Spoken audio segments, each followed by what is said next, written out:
ിൽ ഒരാളായിട്ടുള്ള PT മാത്യൂസ് നമ്മോടൊപ്പം ചേരുന്നുണ്ട്. ശ്രീ മാത്യൂസ്, ഇത്തരത്തിലൊരു പ്രതിഷേധത്തിലേക്ക് പോകാനായിട്ടുള്ള സാഹചര്യം എന്താണ്?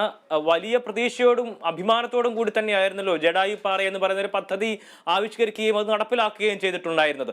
ഇപ്പോൾ ഇത്തരത്തിലൊരു ഒരു തർക്കത്തിലേക്കും അല്ലെങ്കിൽ ഒരു പ്രതിഷേധത്തിലേക്ക് പോകാനായിട്ടുണ്ടായ സാഹചര്യം എന്താണ്?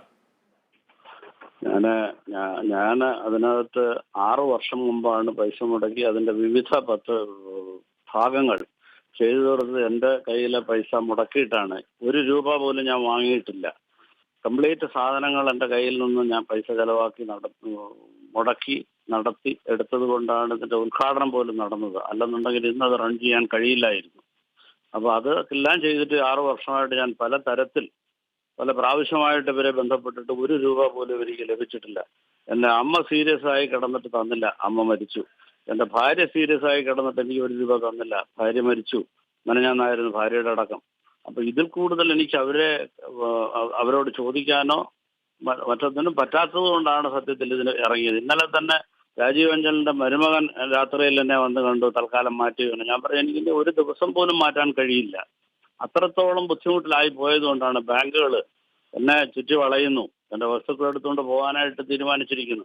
ഇതൊക്കെ 6 വർഷമായിട്ട് ഞാൻ പറഞ്ഞു. ഞാനൊരു 4 മാസം കൊണ്ട് ചെയ്തു തീർത്തു കൊടുത്ത പണിയാണ്. അവിടുത്തെ substation building, FTP, water tank, അതുകൂടാതെ ഇതിന്റെ മെയിൻ ബിൽഡിംഗ് ഉണ്ട്, ടിക്കറ്റുകൾ കൊടുക്കുന്ന അഡ്മിൻ ബിൽഡിംഗ്. അതിനുവേണ്ടി 13.4 ലക്ഷം രൂപ ഞാൻ അഡ്വാൻസ് കൊടുക്കുകയും അതോടൊപ്പം തന്നെ അതിന്റെ മറ്റു പണികൾ ചെയ്തു തീർക്കുകയും അവിടെ നിന്ന് മുകളിലേക്ക് പോകുന്ന ഫുട്പാത്തിന്റെ തുടക്കങ്ങൾ, അവിടെ നിന്ന് മുകളിലെത്തി കഴിഞ്ഞാൽ ജഡായുവിന്റെ ചുറ്റുമുള്ള വാക്ക് വേ, ഇതുകൂടാതെ ടോപ്പ് സ്റ്റേഷന്റെ ടോയ്ലറ്റ് ബ്ലോക്ക്, താഴെ അതിന് തൊട്ട് താഴെയായിട്ട് ഹെലിപ്പാഡ്, ഇതെല്ലാം പൈസ മുടക്കിയിട്ട് ഒരൊറ്റ സാധനം ഞാൻ ജഡായുവിന്റെ പൈസ വാങ്ങി ചെയ്തിട്ടില്ല. എൻ്റെ പൈസ, ഞാൻ കടമെടുത്തിട്ടുള്ള പൈസകൾ, ബാങ്കിൻ്റെതും ഒക്കെ മറ്റുള്ളവരുടെയും, ഇതിനൊക്കെ ഞാൻ കോടിക്കണക്കിന് പലിശ കൊടുത്തു കഴിഞ്ഞു. 6 വർഷത്തിൽ കൂടുതൽ ഞാനതിന് സമയം കൊടുക്കാനായിട്ട് കഴിയാത്തത് കൊണ്ടാണ്, മറ്റു നിവൃത്തിയില്ലാതെ. എൻ്റെ ഭാര്യ പോലും മരണപ്പെട്ടു, മെനഞ്ഞാന്നായിരുന്നു അടക്കം. അപ്പൊ അത്രത്തോളമുള്ള ഒരവസ്ഥയിലായതുകൊണ്ടാണ് ഞാനിപ്പോൾ ഇങ്ങനെ നീങ്ങിയത്. ഹലോ, ഇത്തരത്തിൽ ഈ സാമ്പത്തികമായിട്ടുള്ള ഈ വലിയൊരു പ്രതിസന്ധിയിലൂടെയാണോ ഈ ജഡായുപ്പാറയും അതുമായി ബന്ധപ്പെട്ട കാര്യങ്ങളും മുന്നോട്ട് പോകുന്നത്? ഇങ്ങനെ ഈ കരാറുകാർക്ക് പൈസ കൊടുക്കാൻ പോലും കഴിയാത്ത രീതിയിൽ, അതോ ഈ കണക്കുകളിൽ തിരിമറി നടത്തിക്കൊണ്ടുള്ള നടപടികളാണ് അവിടെ മുന്നോട്ട് പോകുന്നത്? അവിടെ ജഡായുവിൽ സത്യത്തിൽ പൈസ ഇപ്പോൾ എസ്ക്രോ അക്കൗണ്ടിൽ 15 കോടി രൂപയോളം വന്ന് കിടപ്പുണ്ട്. അത് കോടതി ഒരു ചാർട്ടേഡ് അക്കൗണ്ടന്റിനെ നിയമിച്ചിട്ടുണ്ട് എസെൻഷ്യൽ പേയ്മെന്റ്സ് കൊടുക്കുന്നതിന് വേണ്ടി. ഈ എസെൻഷ്യൽ പോലും കൊടുക്കാതെ പുള്ളി ഈ തരത്തിൽ നീങ്ങുന്നത് കൊണ്ടാണത്. ഒരു മെയിൽ പുള്ളിയുടേത് കിട്ടിയിട്ടുണ്ട്, ചാർട്ടേഡ് അക്കൗണ്ടിനെ തീരുമാനിക്കാമെന്ന് പറഞ്ഞിട്ടുണ്ട്. ആ തരത്തിൽ ആരെങ്കിലും കൊടുക്കുമോ?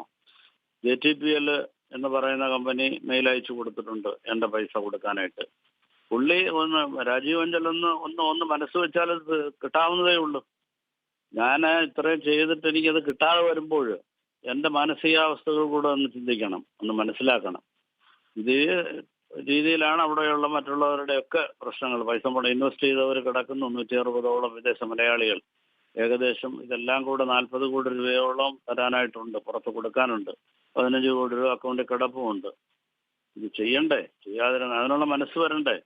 നിലവിളിച്ച് പറഞ്ഞിട്ടുണ്ട്, ഞാൻ കരഞ്ഞു പറഞ്ഞിട്ടുണ്ട്. എൻ്റെ ഭാര്യ മരിക്കുന്നതിന് പൈസ കിട്ടിയിരുന്നെങ്കിൽ ഭാര്യ മരിക്കത്തില്ലായിരുന്നു, ഞാൻ ട്രീറ്റ്മെന്റ് നല്ലത് കൊടുക്കാൻ കഴിയുമായിരുന്നു. അതുപോലും കൊടുക്കാൻ കഴിഞ്ഞില്ല. പിന്നെ ഞാൻ എന്തിനും ജീവിതത്തിൽ കഷ്ടപ്പെടുന്നു.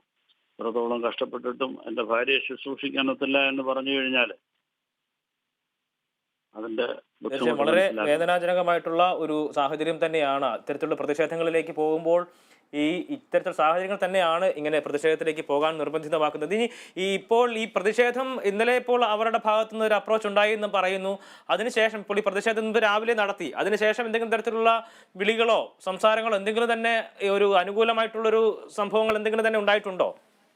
പ്രതിഷേധത്തിന്റെ തുടക്കത്തിൽ രാവിലെ അതേ ദീപക് എന്ന് പറയുന്ന മനുഷ്യൻ എന്നെ വിളിച്ചിരുന്നു, തൽക്കാലം മാറ്റി വെക്കണം. ഞാൻ പറഞ്ഞില്ല, അതിനുള്ള അവസരങ്ങൾ ഒരുപാട് തന്നു. ആ സമയത്തൊന്നും അവരാരും എന്നോടൊന്നും പ്രതികരിച്ചില്ല, ഒരക്ഷരം പോലും സംസാരിച്ചിട്ടില്ല. എന്നിട്ട് ഇങ്ങനെ പറഞ്ഞ് ഞാൻ പറഞ്ഞു എനിക്ക് പൈസ കിട്ടിയേ മതിയാകുക, ഞാൻ അത്രത്തോളം മോശമായ അവസ്ഥയിലാണ്. മാറ്റിവെക്കുക എന്ന് പറഞ്ഞു കഴിഞ്ഞാൽ 6 വർഷമായിട്ട് മാറ്റിയാണ് ഇതുവരെ എത്തിയത്. 2017 നവംബറിൽ ബില്ല് പണി കഴിഞ്ഞതാണ്. അപ്പൊ അത് ഇനി അങ്ങോട്ട് നീക്കാനായിട്ട് ഒരു ദിവസം പോലും വെയിറ്റ് ചെയ്യാൻ ഒക്കാത്തൊരവസ്ഥയായതുകൊണ്ട് എൻ്റെ വീട്ടിൽ കടക്കാരും കയറി ഇറങ്ങുകയാണ്. ഞാൻ അവരോടെല്ലാം പറഞ്ഞു മടുത്തു. അതിൽ കൂടുതൽ ഞാൻ എന്ത് ചെയ്യാനാണ്? ഇതിന്റെ പൂർണ്ണമായിട്ടുള്ള ചുമതല ഈ രാജീവ് അഞ്ചൽ എന്ന് പറയുന്ന ആൾക്ക് തന്നെയാണോ? മറ്റാരും അതെ. ഇതിനകത്ത് പങ്കാളികളായിട്ടില്ലേ? രാജീവ് അഞ്ചലിനാണ് ഗവൺമെന്റ് 65 ഏക്കർ BOT പ്രോജക്റ്റ് ആയിട്ട് കൊടുത്തിരിക്കുന്നത്. പക്ഷെ രാജീവ് അഞ്ചലിൽ പൈസ ഇല്ലാതെ വന്നപ്പോൾ ഈ പറയുന്ന വിദേശ മലയാളികളെ പുള്ളി സമീപിച്ച് 160 മലയാളികളോളം പൈസ ഇതിൽ ഇൻവെസ്റ്റ് ചെയ്തിട്ടുണ്ട്. അങ്ങനെ ആ 160 മലയാളികൾ ഉൾക്കൊള്ളുന്നത് JTPL എന്ന് പറയുന്ന ഒരു കമ്പനിയാണ്. ആ കമ്പനിയെ അതിലൊരു ഡയറക്ടറാണ് ഞാനും. എന്നെ അതിലാക്കി വെച്ചിട്ടുണ്ട്. പക്ഷേ ഒരു ദിവസം ഒരു നോട്ടീസിലൂടെ കമ്പനിയെ പുറത്താക്കുകയായിരുന്നു. അതാണ് ഇത്രത്തോളം ഈ ഒരു അവസ്ഥയിൽ എത്താനായിട്ട് കാര്യം. ഇനിയിപ്പോൾ ഈ പ്രതിഷേധത്തിലേക്ക് നിങ്ങൾ കടന്നിട്ടുണ്ട്, പ്രത്യക്ഷമായിട്ടുള്ള ഒരു പ്രതിഷേധത്തിലേക്ക് വന്നിരിക്കുന്നു. ഇനി തുടർന്ന് നിയമ നടപടികളുമായി മുന്നോട്ട് പോവുക എന്നുള്ളത് തന്നെയാണോ?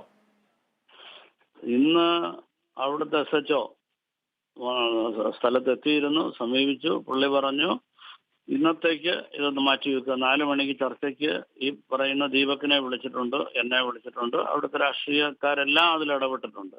അപ്പൊ 4 മണിക്കൊരു ചർച്ച ഉണ്ട്. അത് വിജയകരമല്ല എന്നുണ്ടെങ്കിൽ ബാക്കി എന്ത് വേണേ ചെയ്തുകൊള്ളാനാണ് പോലീസിന്റെ ഭാഗത്തു നിന്നും വന്നിട്ടുള്ള. അപ്പൊ അവരുടെ അഭ്യർത്ഥന മാനിച്ചിട്ടാണ് നമ്മളിന്ന് പിന്മാറിയിരിക്കുന്നത്. പിൻവലിച്ചിട്ടില്ല, തൽക്കാലം ഇന്നത്തേക്ക് പിന്മാറി എന്ന് മാത്രമേ ഉള്ളൂ. വളരെ നന്ദി ഈ ഒരു ഘട്ടത്തിൽ പ്രതികരിച്ചതിന്. എന്തായാലും ഈ വിഷയങ്ങളെല്ലാം തന്നെ വളരെ വേഗത്തിൽ അത് പരിഹരിക്കപ്പെടട്ടെ എന്നുള്ള ഒരു കാര്യം മാത്രമാണ് നമുക്കിപ്പോൾ ഈ ഘട്ടത്തിൽ പറയാനുള്ളത്. 4 മണിക്ക് നടക്കുന്ന ചർച്ചയിലാണ് ഇതിൻ്റെ ഒരു തീരുമാനത്തിലേക്ക് എത്തുക എന്നുള്ളതാണ് ഇപ്പോൾ ലഭ്യമായിരിക്കുന്ന ഏറ്റവും പുതിയ വിവരം എന്ന് പറയുന്നത്. പോലീസിൻ്റെ ഇടപെടലിനെ തുടർന്നാണ് ഇന്ന് രാവിലെ നടത്തിയ പ്രതിഷേധം അവർ താൽക്കാലികമായി അവസാനിപ്പിച്ച് ഒന്ന് പിൻവാങ്ങിയിരിക്കുന്നത്. 4 മണിക്ക് രാജീവ്